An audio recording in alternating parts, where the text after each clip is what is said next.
nanay, kaya sabi ko ako na lang magtitinda ng kape ko. Pwede naman ako magtimpla ng kape ko. Nagabala ka pa. Ayos lang mo yun. Nagtimpla rin naman po ako ng kape ko. Salamat na.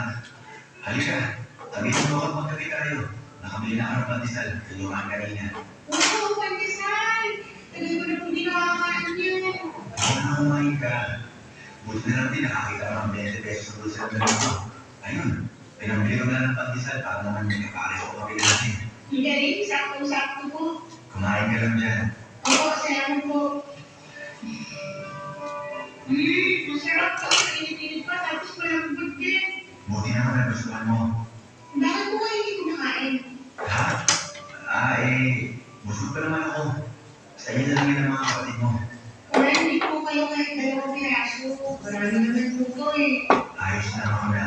Magkakape na lang ako. Sige po, sabi mo eh. Ay, pasensya na kasi mahirap lang tayo ah.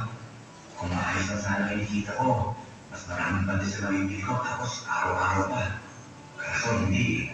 Madalas tapos tayo. At nung minsan, sakto lang yung kinikita ko sa pang-araw-araw natin. Huwag na po kayo humingi ng pasensya. Kasi nakikita naman natin ginagawa ng lahat para may taguyod yung pamilya natin. Mahirap po talaga madali. Pero marunong naman kami ng tiis. Ano lang po yung kaya yung bibigyan. Ayun na nga. Nahihiya lang ako sa inyo.